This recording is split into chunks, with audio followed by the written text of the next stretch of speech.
चलिए बच्चों, आज हम अपना एक नया चैप्टर दान का हिसाब पढ़ने जा रहे हैं। ये भी कक्षा 4th का ही है। ये बहुत पुरानी कथा है जो बहुत ही रोचक है। इसमें क्या होता है, एक था राजा। राजा जी लगभग कपड़े पहनकर यूं तो हज़ारों रुपए खर्च करते रहते थे, पर दान के वक्त उनकी मुट्ठी बंद हो जाती थी। राज्यसभा में से एक नामी लोग आते रहते थे, लेकिन गरीब, दुखी, विद्वान, सज्जन इनमें से कोई भी नहीं आता था, क्योंकि वहाँ पर इनका बिल्कुल सत्कार नहीं होता था। तो बेटा इसके अंदर क्या हुआ कि एक राजा थे। राजा हमेशा तड़कते भड़कते बड़े चमकदार से कपड़े पहनते थे और उन पर वो हज़ारों रुपए खर्च करते थे। जिस टाइम की ये बात है उस टाइम हज़ारों रुपए भी बहुत होते थे। हाँ, लेकिन वो जब किसी गरीब को, किसी ज़रूरतमंद को दान देना होता था तब उनकी मुट्ठी बंद हो जाती थी, यानी कि तब वो दान नहीं देना चाहते थे, वो पैसे खर्च करना नहीं चाहते थे। राज्यसभा में एक से एक नामी लोग आते थे, पर कोई भी गरीब नहीं दिखाई देता था। कोई दुखी, विद्वान, सज्जन इनमें से कोई भी नहीं आता था वहाँ पर। क्यों नहीं आते थे वो सब? क्योंकि राजा कोई उनका रिस्पेक्ट ही नहीं करता था, उसका कोई सत्कार ही नहीं करता था, इसलिए वो लोग वहाँ पर आना भी ज़रूरी नहीं समझते थे। एक बार क्या हुआ, उस देश में अकाल पड़ गया। अकाल क्या होता है? मतलब सूखा पड़ गया, चीज़ों की कमी होने लगी, बारिश नहीं हुई। ठीक है, तो पूर्वी सीमा के जितने भी लोग थे वो सब भूखे और प्यासे मरने लगे, क्योंकि बारिश की कमी से पानी की भी कमी है, और पानी नहीं था तो आपका जितने भी चीज़ें उगती हैं खेतों में वो सब भी ठीक से नहीं उग पाई थी। तो वो लोग भूखे और प्यासे मरने लगे। राजा के पास भी खबर आई। वो बोले कि यह तो भगवान की मार है, इसमें मेरा कोई हाथ नहीं है। तो उन लोगों की, क्योंकि वो राजा थे तो उन लोगों की उनको मदद करनी चाहिए थी इतने बुरे वक्त में। लेकिन राजा खुद क्या कह रहा है कि ये तो भगवान ने किया है, मैं थोड़ा ना इसमें कुछ कर सकता हूँ, मैंने थोड़ा ना करा ये सब। लोगों ने कहा, महाराज राज भंडार से हमारी मदद करने की कृपा करें, जिससे हम लोग दूसरे देशों से अनाज खरीद कर अपनी जान बचा सकें। राजा ने कहा, आज तुम लोग अकाल से पीड़ित हो, कल पता चलेगा कहीं भूकंप आया है, परसों सुनूंगा कहीं के लोग बड़े गरीब हैं, 2 वक्त की रोटी नहीं जुटती।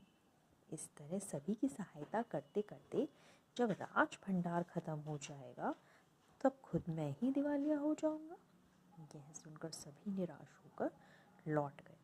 देखिए, राजा के पास जब राज्य पे कोई मुसीबत आती है तो सब राजा के पास ही जाएंगे, लेकिन जब ये लोग राजा के पास आए तो राजा ने साफ साफ अपने भंडार में से उनकी मदद करने की मना कर दिया। उन लोगों ने कहा भी कि आप हमारी सहायता करें, हमारे यहाँ पे अनाज नहीं है, हम पास के देश से अनाज खरीद लेंगे और अपनी जान बचा लेंगे।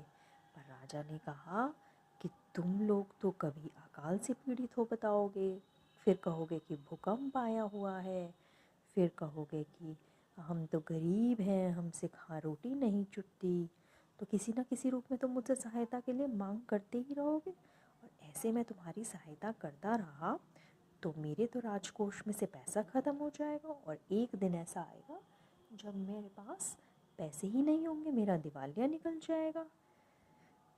सब ये सुनकर निराश होकर लौट गए, क्योंकि उनकी तो एक आस राजा ही थी और राजा ने ही मना कर दिया देने से।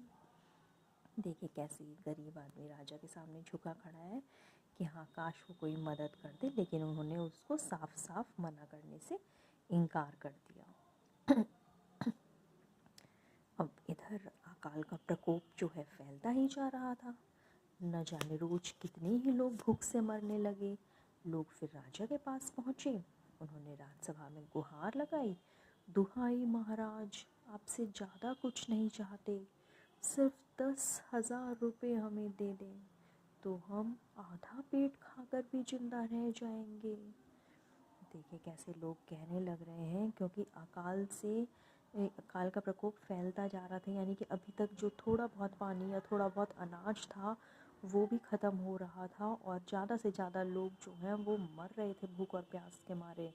और राजा के पास वो लोग विनती लेकर गए भी कि हे महाराज, हमारी कुछ ज़्यादा मदद भली मत करो, लेकिन सिर्फ हमें 10,000 रुपये दे दो, ताकि हम एक वक्त खाना खाकर जिंदा रह पाएँ किसी तरह से। अब राजा पूरा कंजूस, राजा बोला, 10,000 रुपये भी क्या तुम्हें कम लग रहे हैं? और इतने से जीवित रहकर लाभ क्या है? एक व्यक्ति ने कहा, भगवान की कृपा से लाखों रुपए राजकोष में मौजूद हैं, जैसे धन का सागर हो। उसमें से एक आध लोटा ले लेने से महाराज का क्या नुकसान हो जाएगा? देखिए, उन्होंने 10,000 रुपये देने से भी बिल्कुल मना कर दिया है राजा ने। और उन्होंने कहा कि जब इतने कष्टों में तुम अपना जीवित रहकर भी क्या लाभ उठा लोगे? उस व्यक्ति ने कहा, भाई भगवान की कृपा से आपके पास आपके राजकोष में लाखों रुपए पड़े हुए हैं, उनमें से यदि आप मुझे एक आधा लोटा दे भी देंगे या थोड़ा सा पैसे निकाल के दे भी देंगे तो महाराज आपका क्या नुकसान हो जाएगा?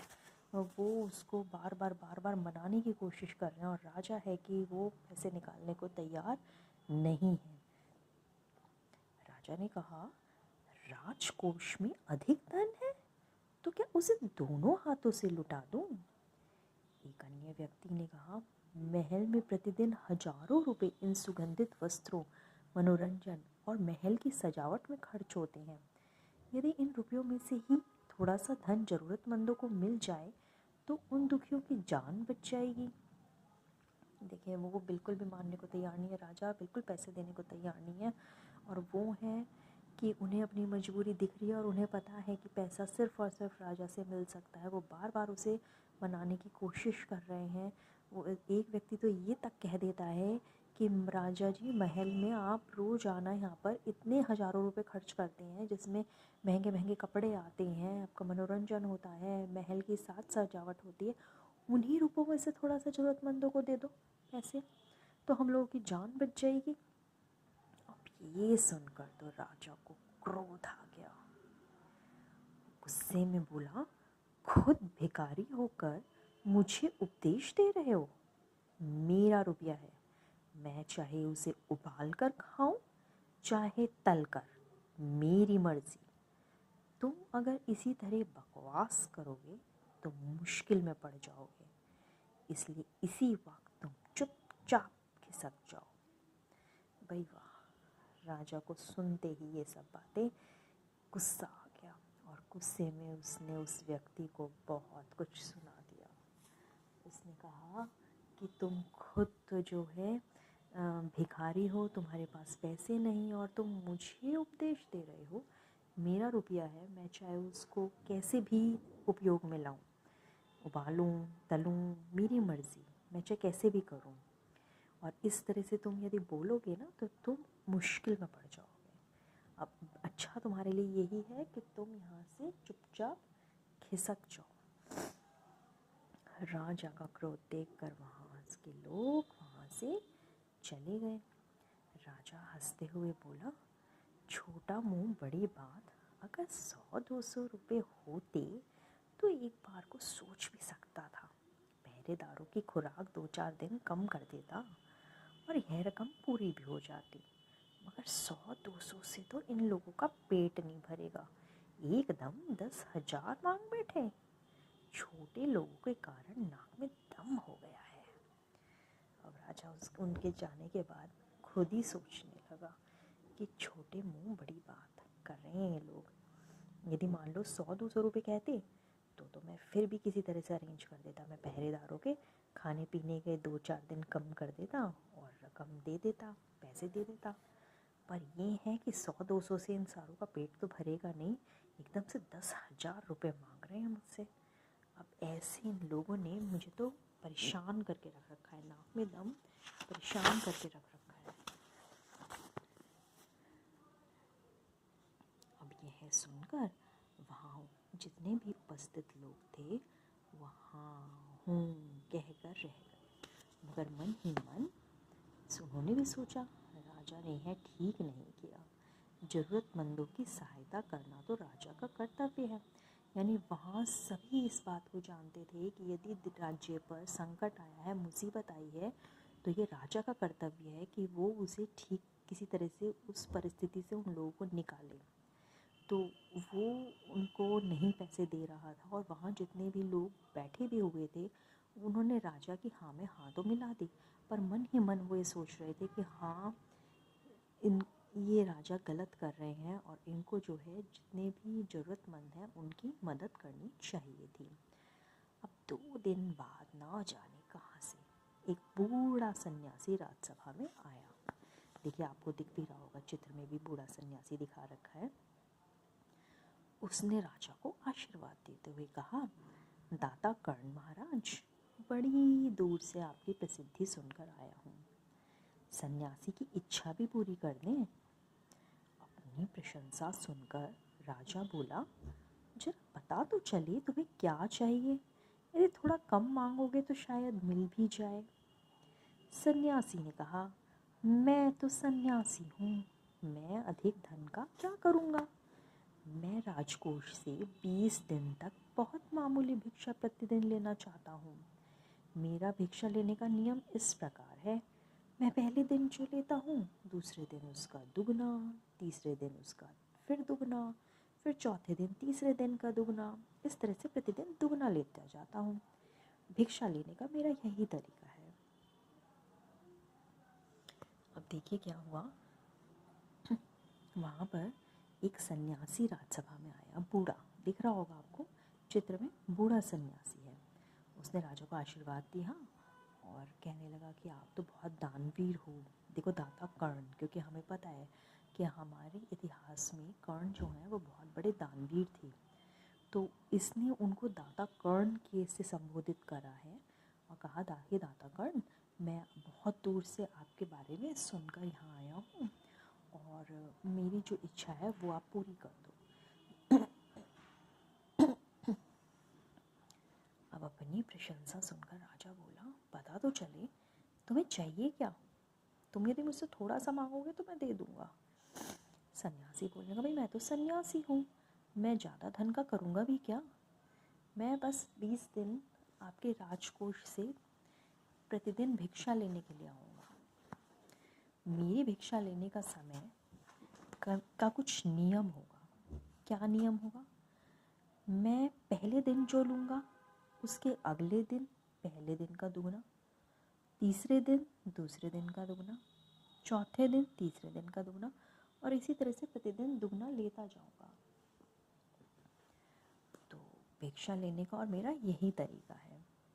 राजा बोला, तरीका तो समझ गया, मगर पहले दिन कितना लोगे, यही असली बात है।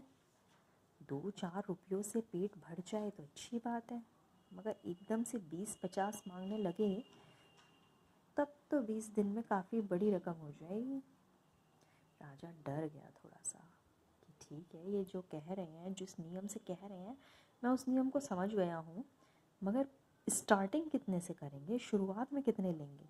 यदि 2-4 रुपये से शुरुआत करेंगे तो फिर ठीक है, निभा लूँगा मैं, लेकिन यदि स्टार्टिंग ही 20-50 से करेंगे तो फिर 20 दिन में तो काफ़ी बड़ी रकम हो जाएगी।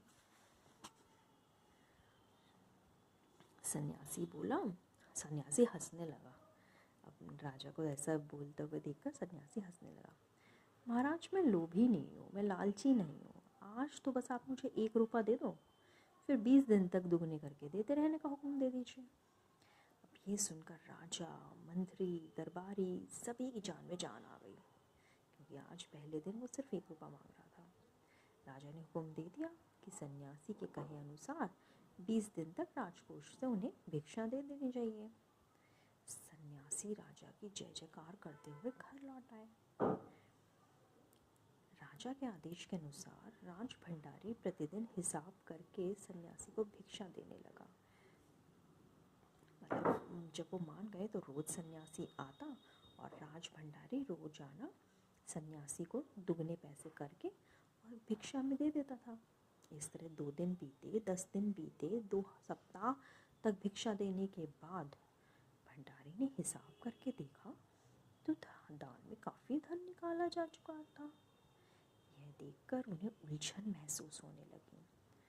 महाराज तो कभी किसी को इतना दान नहीं देते थे। उसने यह बात मंत्री को बताई, क्योंकि इस तरह से डबल करते करते करते करते जब 14 दिन बीत गए तो उसने देखा कि अरे ये तो बहुत सारा अमाउंट हो चुका है, काफ़ी पैसे जा चुके हैं राजकोष से।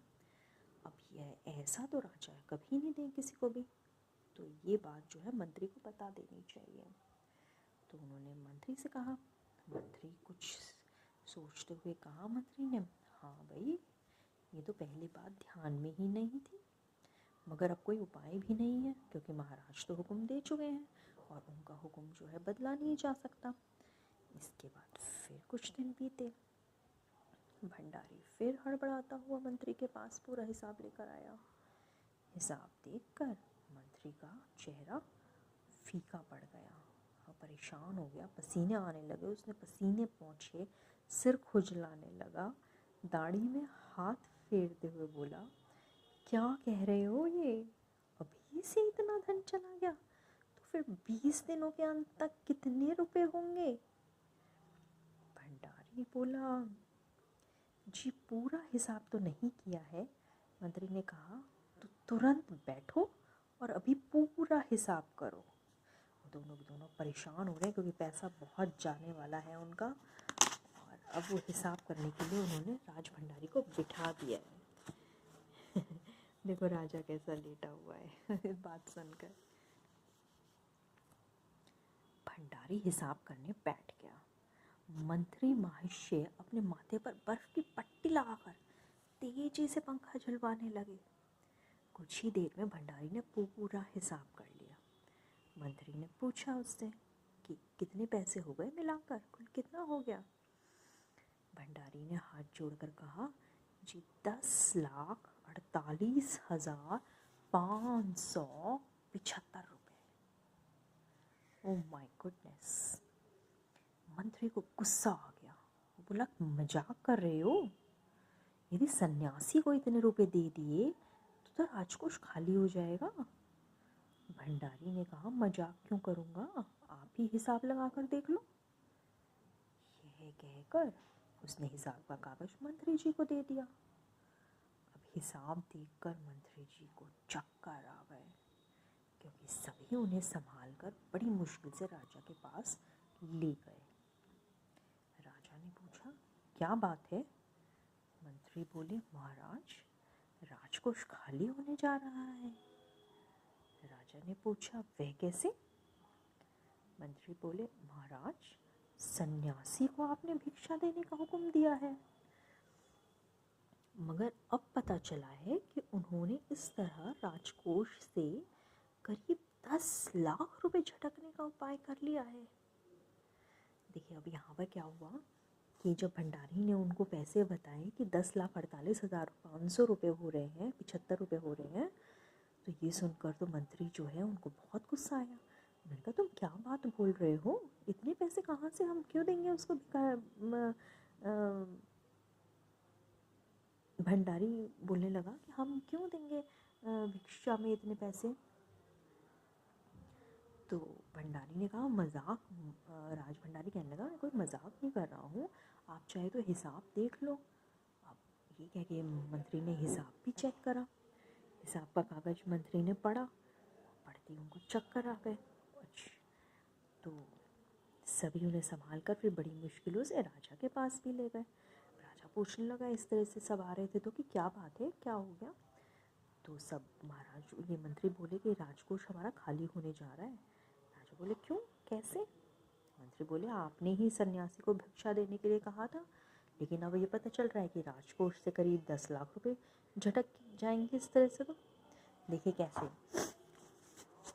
पहले दिन 1 रुपया, दूसरे दिन इसका दुगना यानी 2 रुपये, तीसरे दिन उससे ठीक पहले वाले दिन का दुगना यानी 4 रुपये, चौथे दिन अब हमने इसका फिर दुगना किया तो 8 रुपये, फिर 16, 32, 64, 128, 256, 512, 1024, 2048, 4096, 8192, इस तरह से करते करते करते 10,48,575 रुपये 20 दिन के टोटल इनका बन जाएगा।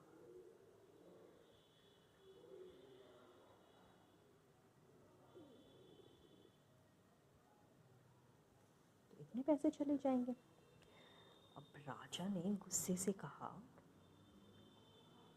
मैंने इतने रुपए देने का आदेश थोड़ा ना दिया था, फिर इतने रुपए क्यों दिए जा रहे हैं? भंडारी को बुलाओ। मंत्री ने कहा कि सब आपके हुक्म के अनुसार ही हुआ है, आप खुद ही दान का हिसाब देख लीजिए। राजा ने उसे एक बार देखा, 2 बार देखा, उसके बाद तो वो बेहोश हो गया। सब परेशान हो गए। काफ़ी कोशिशों के बाद उनके होश में आ जाने पर लोग सन्यासी को बुलाने दौड़े। सन्यासी के आते ही राजा रोते हुए उनके पैरों पर गिर पड़ा। बोला, दुहाई है सन्यासी महाराज, मुझे इस तरह जान माल से मत मारिए। जैसा भी हो, एक समझौता करके मुझे वचन से मुक्त कर दीजिए। अगर आपको 20 दिन तक भिक्षा दी गई तो राजकोष खाली हो जाएगा, फिर राजकाज कैसे चलेगा?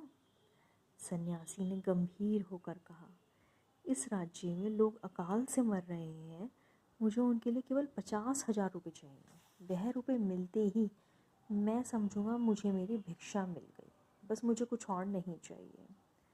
राजा ने कहा, परंतु उस दिन एक आदमी ने मुझसे कहा था कि लोगों के लिए 10,000 रुपये ही बहुत होंगे। अब राजा को सन्यासी अब 20,000 रुपये में बात ठीक कर रहा है कि ठीक है 50,000 रुपये में बात ख़त्म करते हैं, पर राजा कह रहा है कि उस दिन तो मुझे कहा था इसमें 10,000 रुपये में हो जाएंगे सब। सन्यासी ने कहा, मगर आज मैं कहता हूँ कि 50,000 से एक पैसा कम नहीं लूँगा। राजा गिड़गिड़ाने लगा, मंत्री गिड़गिड़ाने लगे, सब गिड़गिड़ाने लगे, मगर सन्यासी अपने वचन पर डटा रहा। आखिरकार लाल ललाट